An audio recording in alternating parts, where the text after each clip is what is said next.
오늘 새벽에 하나님께서 주신 말씀 마태복음 21장 12절 13절 말씀 우리 같이 한 목소리로 읽겠습니다.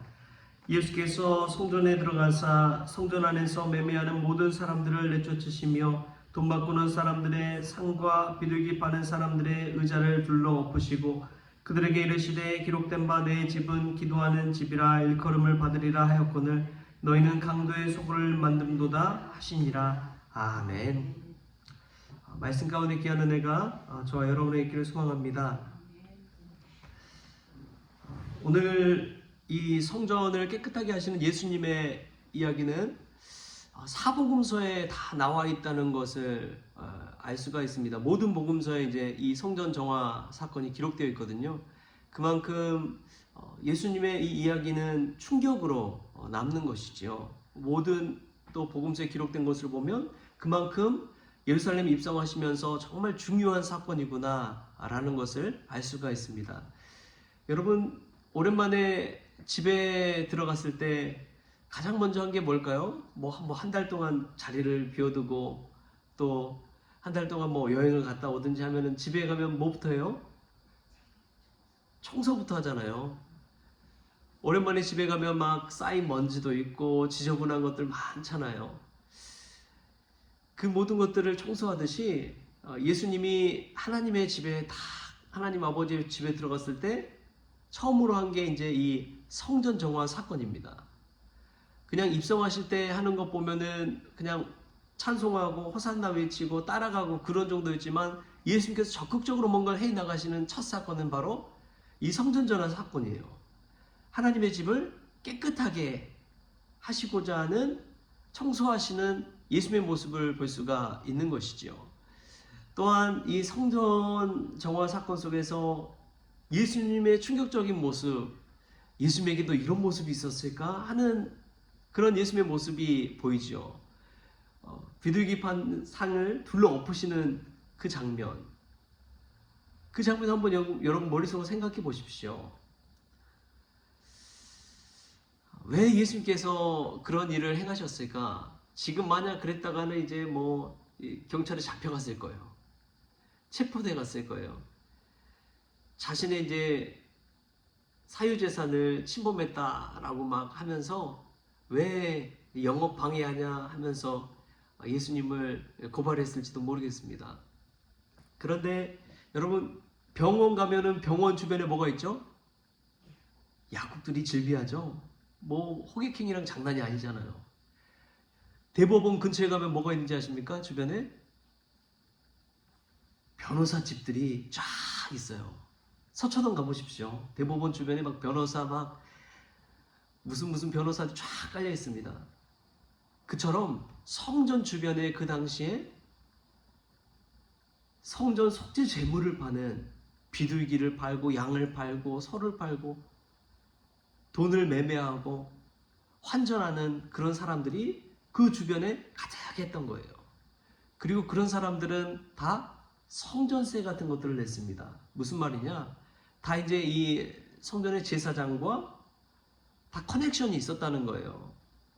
그래서 아무나 거기서 비둘기, 양, 염소 이런 걸 팔 수 없고 허락받은 사람, 세금을 내는 사람, 그 사람만 거기서 독과점처럼 영업을 할 수가 있었던 것이죠. 그러니까 성전에 와서 예수님 딱 봤을 때 기가 찬 것이에요. 왜냐하면 성전에 와서는 본래의 목적이 있잖아요. 그런데 이 성전을 사람들이 어떻게 변화시켰느냐? 수익구조로 바꿔버렸어요. 무엇을 위주에? 하나님 위주가 아니라 그것은 사람들의 수익구조, 이익 발생하는 기업처럼 만들어버린 거예요. 그것을 예수님께서는 깨끗게 하고자 하신 거예요. 여러분, 지금 현대교회도 저는 마찬가지라고 생각이 듭니다. 한 대형교회 가면은 화려한 조명, 정말 좋은 음향 시스템, 또 편안한 좌석, 여러 가지 것들이 얼마나 잘 갖춰져 있는지 몰라요. 시설은 정말 끝내줍니다. 그런데 거기에 예수님이 안 계시다면 그 모든 것이 무슨 소용 있을까요? 예수님이 거기 계시지 않는다면 무슨 소용이 있겠습니까? 기도하지 않는 교회라면 무슨 소용이 있겠어요?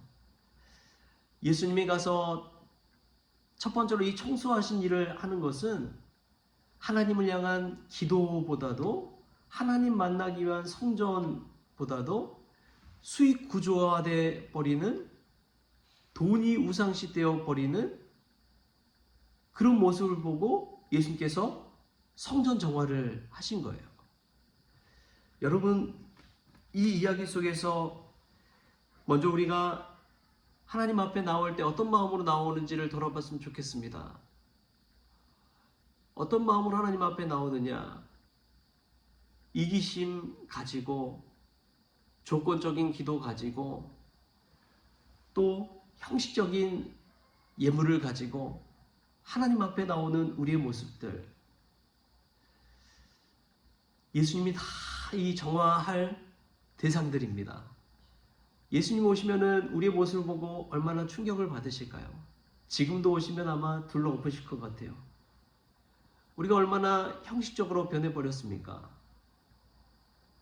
우리 신앙생활 할 때도, 믿음 생활할 때도 보면 하나님의 성전에 처음 오시는 분들 보면 예배하고 기도하기 위해서 온다고는 하지만 여러 가지 조건을 다 따지잖아요. 십자가 바라보면서 하나님 앞에 기도하기보다도 주변을 둘러보는데 더 중요하게 생각하는 것입니다. 교회의 조건 따지고, 모습 따지고, 갖춰진 것 따지고 그러잖아요.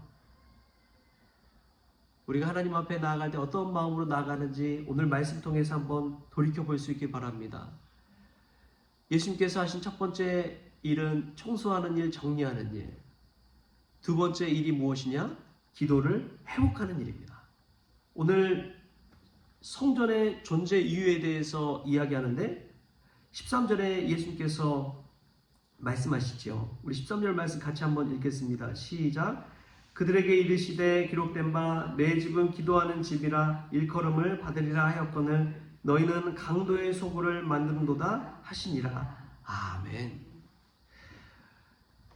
예수님께서 보신 장면은 충격적이었을 것입니다.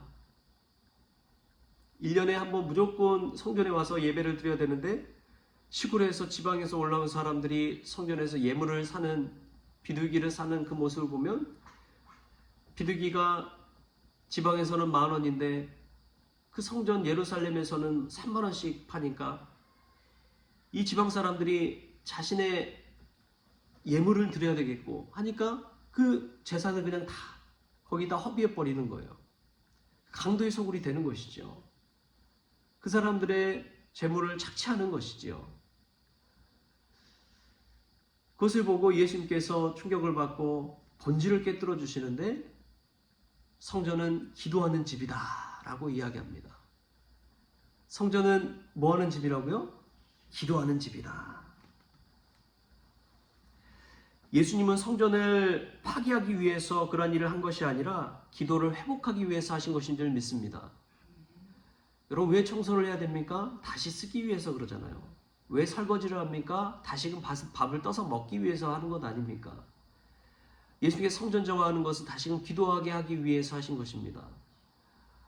때로는 말씀 가운데 충격받을 때가 있어요. 나는 신앙생활 잘하고 있다고 생각했는데 그게 아니라는 것을 말씀을 통해 깨닫게 되는 거예요.